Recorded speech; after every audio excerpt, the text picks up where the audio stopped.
Hi, my name is Vanessa Aseye Donkor. I'm a Ghanaian. I'm a human resource graduate. I graduated this year. And I am also a human rights defender and advocate. Power to the people. I'm Dr. Sabina Anokye Mensah from Ghana, a proud and royal Asante. I hold a first degree in biochemistry, a second degree in MPhil food science, and then PhD in natural resources and environment from Germany. I'm currently the Chief Executive Officer of Anomina Ventures and the National Focal Person for the Gender and Energy Network in Ghana. I've received numerous awards, and the one which is of interest to me is when the ECOWAS Center for Renewable Energy and Energy Efficiency awarded me the Gender Mainstreaming Champion. Wow. West Africa. We're not small people. So I'm very proud of that. And I'm married with 3 children, 2 boys and a girl, who have all completed university. And the girl has masters in investment banking. The first boy is a civil engineer, and the last boy is electrical engineer. Nice. We're not small people here. Okay. So what is feminism to me? So what does feminism mean to us? Yes, to you, to me. When you ask me a question on feminism, I'll directly link it with gender. Nice. And tell you gender is a system of socially defined rules, privileges, attributes, relationship between men and women, which is not defined by biology, but by our natural, social, environmental, and economic circumstances. Nice. So feminism, in a way, we sort of have a bias towards women, which is not bad. Yeah. And if we accept gender as a system, once it's a system, it must have roles. So I have 4 roles. The first role, I'll talk about reproduction. That is men and women producing, or women becoming pregnant over 9 years and producing human beings to replace human capital. And it's productive. That is the work we do to earn something for a living. Okay. By way of pay, salary, or in kind. And the third is that it's community management. Okay. We are managing resources in the community to help us to grow. And what is the involvement of women here? If you think deeply, you see that it come out. And then we have community politics. We combine all, then we build hospitals, schools, and so that if you are able to push women up the ladder, we'll see that they are performing their natural roles, and it helps us to become visible. Okay? So if you want me to talk about feminism, I think this is what I would tell you. You would say, oh, interesting. Yeah. Interesting perspective, because to me, what feminism means to me is basically women embracing who they are and standing for that. Standing for that identity to thrive. That's basically it for me. Okay. Yes. Philip?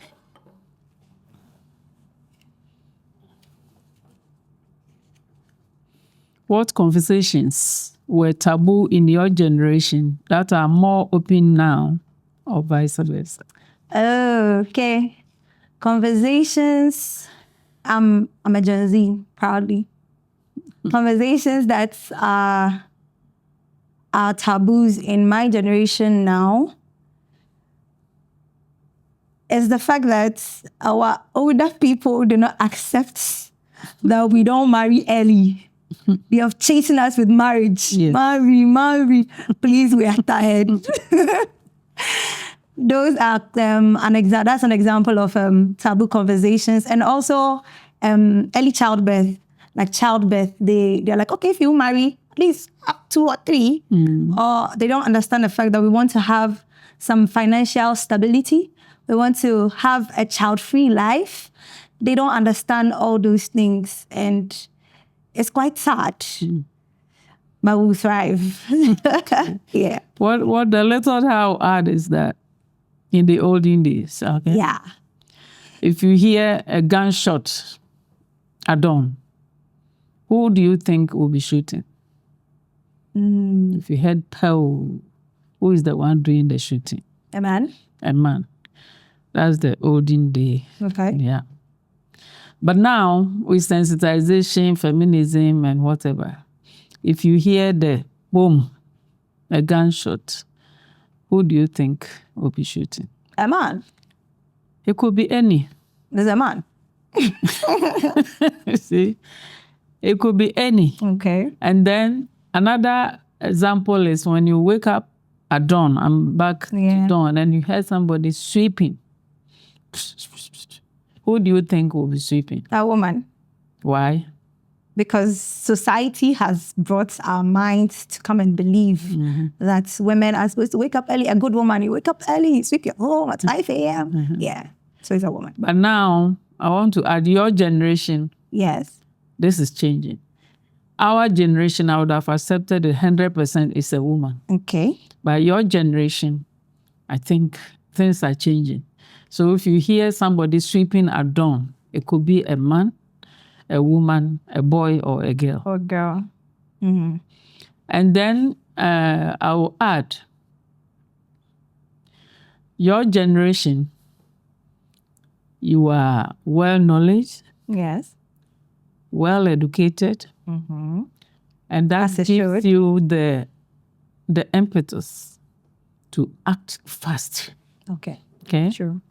So you go, then you hit something, then you come back to our generation to find out, did this happen in your era? How did you go about it? Whilst you could have taken time to learn and move on. But we are not blaming you. That's your era. So we move along with you. But when you hit and you come, then we give you our experiences. And if you pick it, it helps you. So there's intergenerational relationship between us. Okay. We might blame you, say things, but in the long run, we are ready to take you to our bosom. Okay. Okay. So, well, as said earlier, I had mentioned that my generation thought that your generation were slow on acting. Yeah. When you're not radical enough, Yeah. we feel when you want things done, you want to Take time. You want to pamper the men to agree with us. Yeah. We are not ready for that. Okay. Yes, but I mean, looking back, there is an advantage to that. The pace may not be the same, but we look forward to having more radical feminists around. Okay. What are the challenges feminists have experienced in your time?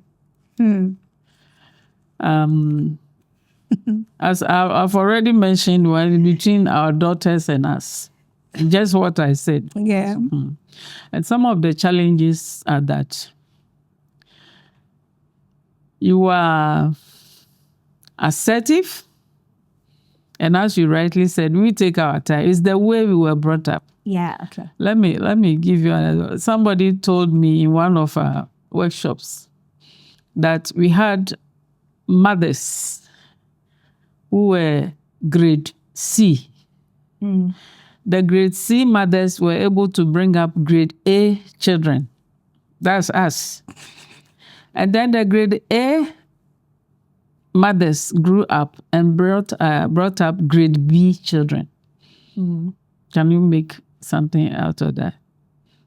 Yeah, so you keep giving birth to like... We were more educated. Yeah, so higher. And therefore, we're giving freedom to our children. Yeah. So towards the end, they are spoiled. In a way, that's what you're saying to us. Spoiled, okay. Yes. Spoiled, stubborn, and whatever. Whilst our mothers were able to tone us down. That's why it becomes difficult for me to criticize when I have to. And sometimes I even keep quiet. But your generation, you will go straight to it because we thought we were bringing you up so that you don't experience what we experienced. And in the long run, that disparity is there. Okay, coming from what you're saying, I always have in my head that I'll be a better parent. Some of our parents failed us. Yeah. I know they tried their best. That's the best they knew how to give. So, but failure is failure. Yeah, it was your best, but it's failure. I know you tried your best. But we consciously put in our mind that we would be better than our parents. The point where they couldn't stand up for us, we would stand up for our kids. It doesn't mean we are spoiling them. The point where our parents told us to shut up when we needed to speak. I'm not going to do that to my kids. I would want them to be very expressive. It has its downside, we agree, but it's not spoiling them. Okay. That's my opinion. So back to the challenges. Ageism, in fact, I will start with that. Okay. Old feminist tells us, you're too young to understand feminism. You don't even know what you're doing. What you're doing, we've done it before, and you didn't help us, and to do it this way. But they don't want to even listen to us to understand us. They are listening to us to say no. They are ready to say, no. Do it this way. Do it the way we knew how to. But have you thought about the fact that that generation was a different generation? The fact that we are radical now, as you said, time has changed. Yeah. This generation needs the radicality. This generation needs that force. Yeah. You know, so I think we are going with the generation. We are going with the force that is in the generation. Yeah. Yes. So to me, one challenge is ageism. Sometimes they really want us to listen to them and put our own some way. But you won't. Yes, but we try to also push back a little. Another big deal for me is division. I feel feminists are divided, and it's a very big challenge. A feminist would say, I'm a feminist, but not a feminist for a Muslim, not a feminist for a Christian, not a feminist for a tribe that they don't belong to. If it's not about their tribe, they are not talking about it. But as a feminist, as you're standing as a feminist, I feel you should stand for all women, regardless of their tribe, their religion, their sexuality, their society. You should stand for all women. So that is also like a big deal for me. A big challenge when it comes to feminism. I think another challenge could be we pushed you on to be educated to the extent that we left house chores, traditional rules. There are some basic things. I mean, whether you like it or not, you have to accept. But we brought you up to forget the home and then project into the future. You grow, you finish. I always put it that if you educate feminism, we are encouraging you to move up. Yeah. And we educate you up to the, let's say, PhD level. I'm using the academics. And then we leave the males behind. Okay? Do we? No, I'm giving you an example. Okay. We leave them behind. Okay. They are there. Nobody supports them because we want you to be empowered. And you finish your PhD. And our society is such that you have to marry. And you go, you come, you could marry outside, fine. But if you come back and you want to marry, it's the same uneducated man. The men or the boys we didn't support to grow. You are coming in to marry. So it becomes a headache because the standards we've pushed you up to, there's not much the standards of the boy we left behind. And now you will have the burden to come and bring that. Because if you want successful marriage, there must be harmony. Yeah. And therefore you will come down and he will come up to meet you at a level. So what have we done? So I see that as a challenge. Okay. And I hope as we move along, feminism is good, but as we move along, certain basic principles must not be overlooked. And therefore, in fact, that's some of the reasons why I do gender mainstreaming a lot. Okay. We go to organizations and organize workshop for the men. Not because they need it, but they need to understand us to support us. Because it's these same men at the office who are moving home to become husbands, fathers, or whatever. Okay? So we take the trouble to sensitize them. And then we move to patrilineal communities. You know, in patrilineal communities, it's the male who inherits, not the... To the extent that if even you are going to do a workshop or training, the women will have to get permission from their husbands to come and participate. So I think one best way that we found around was that if we enter the community with a project for the women, we first do sensitization workshop for the men. Okay. For the husbands, though our target is the so we sensitize that we are here, we are doing this, your wives have done well, we want to bring them up and blah, blah, blah, blah. When we finish with them, the next target is the assembly. That's the traditional whatever. We bring them also together, sensitize them. Because if you sensitize them well, and let's say you are in Ghana, we use Ghana shea butter processing. Okay. They know the women have to go around, gather, and when they gather, they either carry it or.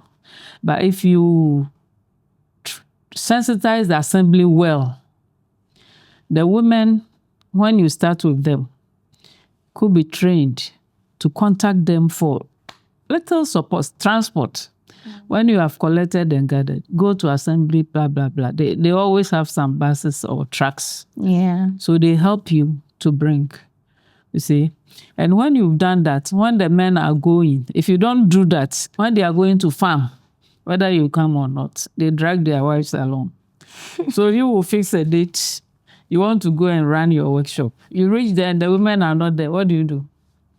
You floss them. Yeah. Yeah. But if you sensitize the men and they understand, say, oh, next 2 weeks I'll be here. This time I want to deal with the women alone. We are going to train them to support you, that kind of a. When you go, the women are there. They are waiting for you. Then you get a chance to talk to them. And feminism works well at that level. Do you understand? It's like you've talked to the stakeholders. Yeah. So you get a chance to freely deal with your women. And then as it moves along, you train them. The thing that the women are doing, the money is not for the home. It's for the business. Okay. And then you move the women also, let's say, to the bank. The work you are doing, the money is not for your everyday use. So come to the bank. Some of them have never been to bank. You send them to the bank, and the first day they are sitting on the floor in front of the bank. Can you imagine that? Then gradually, you bring the bankers also to them. These women are at this corner, they are doing this. We want to open accounts for them. So the banker is also aware. Do you understand? Yeah. And then we move further and train them in operation and maintenance. You know, normally when you send the projects, it's a man who will come and handle the machine operation and the accounting. And these are the places where the money comes. So they control the money. But if you move carefully and train the women, they take over. You even completely illiterate women, you'll be surprised. They take over the operation. They know how to save their money. And they send their children to school. Do you understand? So I think there are so many ways of empowering women. So we need to learn the tactics well and then let the women have power. Thank you. Doctor, I think you really spoken in your line of your generation. Yes. Because what you said, I don't agree a lot. Exactly. Because what you said, it made me feel like you're supposed to seek permission from the husband before talking to the wife. Because I know it was a tactic, it's a strategy. Yeah. It talks to the man, so allow your wife. It's like asking for permission to talk to your wife, which we shouldn't normalize. These are things we shouldn't normalize. But it's a strategy. I understand that. In a patrilineal community. Yes, which is mostly all of Ghana. No, northern Ghana. Okay. We Asantes are matrilineal. Okay, but do we even allow? The patriarchy is still in the Asante region. But generally, okay, we have matrilineal inheritance. Yes. So it's along the mother's line. Yes. That's also it's only better. has to do with inheritance. It has nothing to even do with power. But I get it. And when you spoke about the sweeping a boy child, I know that our older feminists have done a lot of work. I won't even dispute the fact that they have done. We are standing right now because of them, because of you people. And I would not dispute the fact. But and there is more to do. Yes, there is more to do. The boy child has always had the upper hand. So the girl child or the woman is the minority in this equation. And so if we are trying to push the girl child forward, I don't think it's even by us. They've always had it. So it's time for the girl child or the woman to be pushed. The men have always had it. For how long?